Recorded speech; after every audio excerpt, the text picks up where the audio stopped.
मुख्यमंत्री जी हैं, उनकी दिमागी संतुलन भी ठीक नहीं है। मैं जैसा देख रहा हूँ कुछ वक्त से, कभी गमला सर पे रख देना, कभी ताली बजा देना, कभी वो अटपटांग जो है आपने सुना होगा भाई, लड़की लड़का वाला मामला, और बहुत सारी चीज़ें ऐसी है जिससे लगता है कि वो अपना दिमागी संतुलन खो चुके हैं। एक कहावत है ना कि गरीब की जोरू सबकी भाभी, ठीक है, तो गरीबों पे सबका हक चलेगा, गरीबों के घर को सब कोई उजाड़ेगा और गरीबों को सब कहेगा कि ये इलीगल जगह में रह रहा है, क्योंकि उन पे उनका जोर चल जाता है, वो मुखालफत सही से नहीं कर पाते हैं। और वो लोग जो है मालूम में रहने वाले, उनको बोड़ा का बोड़ा पकड़ा देता होगा, उनको लगता है कि चलो इंडिया गठबंधन वाले, आरजेडी वाले कि हम मुसलमानों की पार्टी हैं, मुसलमानों को लेके चलने वाली पार्टी है, और मेरे यहाँ सारे लोग एक तरह के हैं, एक जगह में रहते हैं। हम तो किसी की सबको बराबरी, पक्षपात नहीं करते, सबको बराबरी में लेके चलते हैं। लेकिन अब देख लीजिए इस मामले में किसी नेता ने बोला, आज तक किसी की जबान खुली, चाहे उनके पार्टी के कोई भी हो जाए, ना कोई गया। भारत लाइव हिंदी में एक बार फिर से आपका स्वागत है। एक बार फिर नया चेहरा लगातार आपको मिला रहे हैं। जश्न बिहार के नाम से दिल्ली एमआईएम के विधायक पहुंचे थे, सरवर साहब, हम सरवर आलम साहब, क्योंकि आप कंफ्यूज हो सकते हैं, गुलाम सरवर और सरवर आलम दोनों अलग अलग विधायक हैं। कोचाधामन से हैं, पहली बार विधायक बने हैं, तो एक्सपीरियंस जान लेते हैं कैसा रहा। जिम्मेदारी मिलने के बाद कितना बिजी आप हो गए हैं पर्सनल लाइफ से? थोड़ा नहीं, पर्सनल लाइफ से तो देखिए, पब्लिक लाइफ में आने के बाद तो पर्सनल लाइफ से थोड़ी सी दूरी हो ही जाती है, लेकिन एक्सपीरियंस रहा है। चूँकि स्टूडेंट रहे, हमेशा पढ़ाई लिखाई के, जब जामिया से पढ़ाई हो रही थी तो इन गलियों में घूमते रहे, फिर घर गए तो फिर बिजनेस सेटअप किए, फिर पॉलिटिक्स में आए, तो ये दौड़ भाग तो चलता रहता है ज़िंदगी में। अल्हम्दुलिल्लाह बस इतना है कि मैनेज हो जाता है, कहीं कोई दिक्कत नहीं है, शादी का हो जाता है। पूरा चुनाव कैसे मैनेज कर पाए, क्योंकि आपके सामने जो आपके प्रतिद्वंदी थे वो भी बड़े मजबूत, लोग कहते थे कि मजबूत हैं। एक्चुअली हम लोग इलेक्शन जो लड़े हैं कोचाधामन की जनताओं ने इलेक्शन लड़ा है। वहाँ की मेरी जो माएँ बहनें हैं उन्होंने इलेक्शन लड़ा है।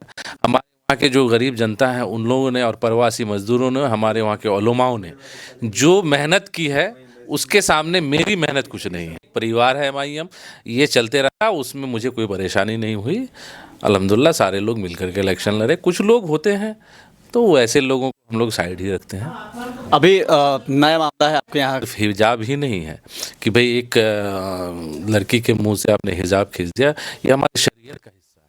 हम लोग हिजाब को शरीयत के एतवार से मानते हैं, तो आपने हमारे शरीयत पे हाथ डाला है, आपको माफ़ी मांगनी चाहिए, आइंदा ऐसी गलती ना हो उसके लिए भी एश्योर करना चाहिए। मुख्यमंत्री जी हैं, उनकी दिमागी संतुलन भी ठीक नहीं है। मैं जैसा देख रहा हूँ कुछ वक्त से, कभी गमला सर पे रख देना, कभी ताली बजा देना, कभी वो अटपटांग जो है आपने सुना होगा भाई, लड़की लड़का वाला मामला, और बहुत सारी चीज़ें ऐसी है जिससे लगता है कि वो अपना दिमागी संतुलन खो चुके हैं। सरकार बनी है तो बुलडोजर लगातार चल रहा है, तो कई लोग कह रहे हैं, सरकार के जो पक्षधर है वो कह रहे हैं कि माफियाओं के खिलाफ चल रहा है, लेकिन वहीं कुछ लोग ऐसे भी हैं जो आरोप लगा रहे हैं कि गरीबों, एक कहावत है ना कि गरीब की जोरू सबकी भाभी, ठीक है, तो गरीबों पे सबका हक चलेगा, गरीबों के घर को सब कोई उजाड़ेगा और गरीबों को सब कहेगा कि ये इलीगल जगह में रह रहा है, क्योंकि उन पे उनका जोर चल जाता है, वो मुखालफत सही से नहीं कर पाते हैं। और वो लोग जो है मालूम में रहने वाले, उनको बोड़ा का बोड़ा पकड़ा देता होगा, उनको लगता है कि चलो।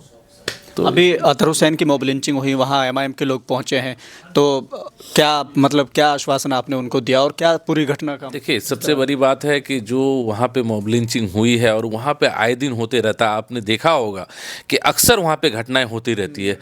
पटना से 60 किलोमीटर 70 किलोमीटर दूर जहाँ माइनॉरिटी के लोग रहते हैं, वहाँ टारगेट करके ये काम किया जा रहा है। और ख़ास करके आप जब भी देखेंगे वहाँ पे एक यादवों की अच्छी खासी आबादी है, और उनको जो मारने वाला है वो भी यादव हैं, और जो उनको शरण देने वाला है वो पूर्व विधायक आरजेडी के रहे हैं।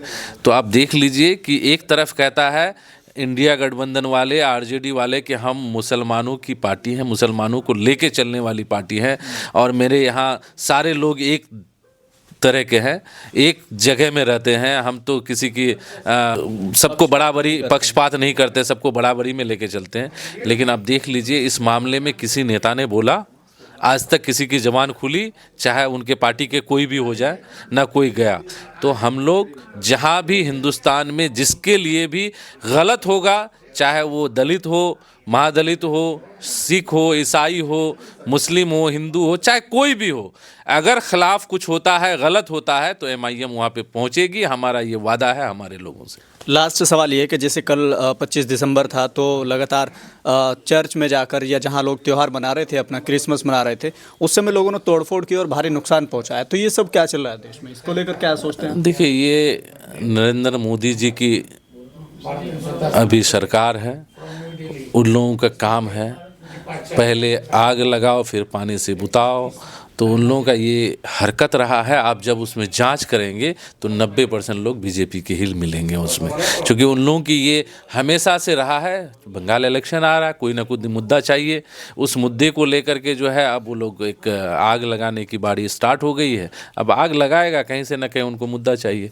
तो ऐसी जगह ठीक है, उन लोगों को जाके सवाल कीजिए बीजेपी वाले से कि भाई ऐसा क्यों हो रहा है।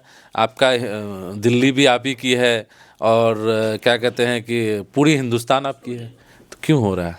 चलिए, बहुत बहुत शुक्रिया बात करने के लिए। सरवर आलम जो कोचाधामन से नवनिर्वाचित विधायक हैं, वो इस समय हमारे साथ मौजूद थे। फिलहाल के लिए सिर्फ इतना ही। देखते रहिए भारत लाइव हिंदी।